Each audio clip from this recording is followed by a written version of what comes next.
ঈদ সামনে রেখে আজকে চলে আসলাম ঢাকা থেকে ভোলাতে। তোমরা কি জানো ভোলার সবচেয়ে গতিশীল লঞ্চ কোনটা? ভাই এই ব্যাগের দাম কত? হ্যাঁ, যেটার নাম হচ্ছে সম্পদ। দেখতে কেমন এই লঞ্চ, কেমন হবে আজকের এই লঞ্চ জার্নি, সবকিছু নিয়ে থাকছি আজকের ব্লগে। এই হোয়াটসঅ্যাপ এভরিওয়ান, তোমরা সবাই কেমন আছো? আমি এখন রয়েছি বাড়িদারার মধ্যে, অফিস থেকে বের হয়েছি। আমার পাশে এটা হচ্ছে চায়না এম্বাসি, আমার পিছনে মূলত যেটা দেখতেছো এটা হচ্ছে চায়না এম্বাসি, আর আমার এই পাশে এটা হচ্ছে সৌদি আরব এম্বাসি। এই রাস্তাটা হচ্ছে নতুন বাজার থেকে গুলশান 2 যাওয়ার রাস্তা, আর আমি এখন আমার অফিস থেকে বের হয়েছি। আর এটা হচ্ছে আমেরিকান এম্বাসি। বৃষ্টি পড়তেছে আর আমি নতুন বাজার থেকে সরাসরি বাসে উঠলাম গুলিস্তানের উদ্দেশ্যে। সিট না পাওয়ার কারণে দাঁড়িয়ে যাচ্ছি। আর হচ্ছে দেখেন প্রচুর পরিমাণে বৃষ্টি, গুলিস্তানের অবস্থা খুবই খারাপ। দেখেন দোকানপাট সবকিছু বন্ধ, আমি ফুটপাতে দাঁড়ায় আছি, ছাতা নাই, ভিজতাছি। এই শপিং ব্যাগে করে জামা কাপড় নিয়ে আসছি বাসা থেকে। তো এখন একটা ব্যাগ কিনবো। যে ক্যামেরার নিচে যে ব্যাগটা দেখতেছেন এটা আমার পছন্দ হয়েছে, তো ওটার ব্ল্যাক কালার হচ্ছে এটা। ব্যাগটার পেছনের সাইডটা একটু যদি দেখাই এটা কেমন, এটার বড় চেন শুধুমাত্র একটাই। এটার প্রাইস কত জানেন? 1200 টাকা নাকি, তাও আবার ফিক্সড। মানে পছন্দের জিনিসের দাম সবসময় হাই লেভেলের থাকে, বুঝলাম না ভাই। এই ব্যাগটা নাকি 1200 টাকা। এই ছাতাটা কিনবো, তো বাইরে বৃষ্টি পড়তেছে। এটা হচ্ছে BMW এর ছাতা, এটা হচ্ছে 16 শিকের মেবি, সবচেয়ে বড় ছাতা। এটার দাম 800 টাকা, কিন্তু আমি 650 টাকার উপরে 1 টাকাও দিব না, কারণ হচ্ছে ব্যাগের টাকা আমার থেকে অনেকটাই বেশি নিছে। চলতি ফতে আমার এই গেঞ্জিটা পছন্দ হয়েছে, তো এই গেঞ্জিটাও নিয়ে নিলাম। এটার দাম হচ্ছে মাত্র 250 টাকা। দেখেন আমার কেনার কথা ছিল শুধুমাত্র একটা ব্যাগ, ব্যাগ থেকে ছাতা, ছাতা থেকে আবার টাকা উঠে দিয়ে গেছিলাম, ওইখান থেকে আবার গেঞ্জি পছন্দ হয়ে গেছে, আবার গেঞ্জিও নিলাম। এখন দেখি আবার রোদ উঠে গেছে, দেখেন আকাশকে নীল, মানে ছাতাও কিনছি আবার রোদ উঠে গেছে, বৃষ্টি নাই।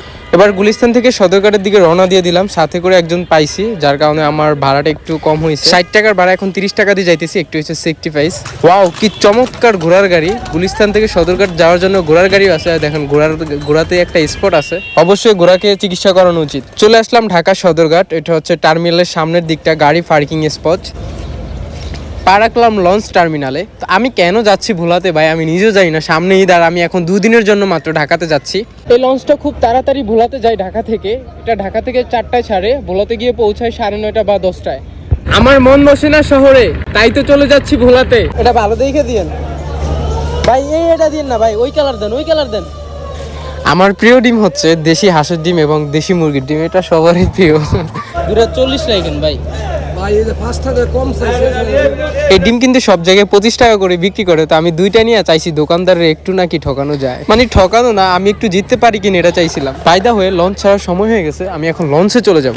আমি এখন একেবারে টপ ফ্লোর, মানে 3য় তলায় রয়েছে এই লঞ্চের। 3য় তলার বাম সাইডটা যেমন দেখতে, যদি আপনাদেরকে যদি একটু দেখাই, এখানে মাঝ বরাবর একটা সিঁড়ি রয়েছে, আর এখানে 2 পাশে গ্লাস আছে। এই লঞ্চে একটা জিনিস ফলো করলাম, যে লঞ্চের প্রত্যেকটা গ্লাস এত ছোট ছোট, আর একটু বড় হইলে আমাদের জন্য ভালো লাগতো, মানে বিশেষ করে আমার জন্য ভালো হইতো।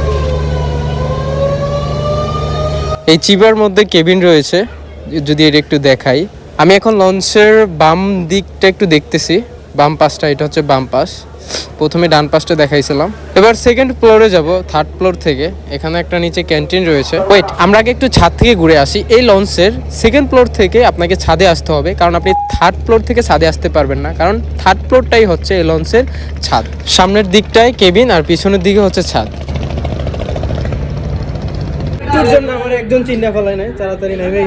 ফাইনালি আমাদের লঞ্চ ছেড়ে দিছে, আর এই লঞ্চের ছাড়ার মুহূর্তে যে গতিটা, এটা দেখলেই বোঝা যায় যে এই লঞ্চটা কত স্পিডে যায় ঢাকা থেকে ভোলাতে। আপনারা একটু গেস্ট করেন, চিন্তা করেন, ভাবেন যে 4টার পরে ছাড়ে এই লঞ্চ ঢাকা থেকে ভোলাতে, 9:30টার আগে গিয়ে পৌঁছে যায়, মানে 5-6 মিনিট 2 মিনিট আগে গিয়ে পৌঁছায়।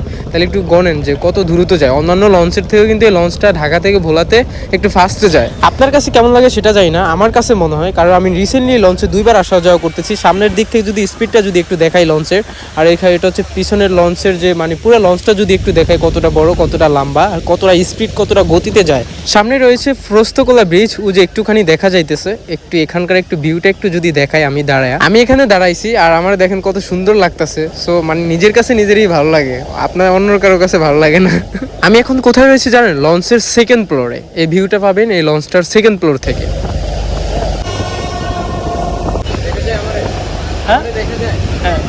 অপরিচিত লঞ্চে থাকা একটা ছোট বাইরে দিয়ে এই শটটা নেওয়াইছি, আর ও ক্যামেরা ধরতে পারে না, আমার বলছিল, ওরে ধরাইয়া দিছিলাম, ওরে শিখিয়ে দিছিলাম। আমরা এখন একেবারে ফ্রস্তকোলা ব্রিজের খুব কাছাকাছি, আর ওর ভিডিও শ্যুটটা অনেকটা সুন্দর হয়েছে। অনেক অনেক ধন্যবাদ তোমাকে, জানি না তুমি আমার এই ব্লগটা পাইবা কিনা, তোমাকে জানাই অনেক অনেক ধন্যবাদ।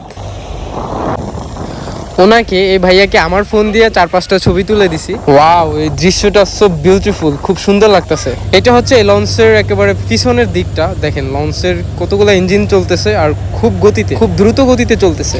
এবার দেখাবো লঞ্চের সেকেন্ড ফ্লোর। লঞ্চের সেকেন্ড ফ্লোর রাতের দৃশ্য। এই যে সামনে দেখবেন এখানে এসি চেয়ার রয়েছে ভিআইপি, আর পিছনেও রয়েছে এসি চেয়ার, এসি কেবিন। এটা লঞ্চের, ও মাই গড, কালীগঞ্জ ঘাট দেখা যায়, এখনো 9টাও বাজে না। ফের 20 মিনিট পর চলে আসলাম ইলিশা ঘাটে। আস্তে আস্তে সামনের দিকে এগোইতেছি।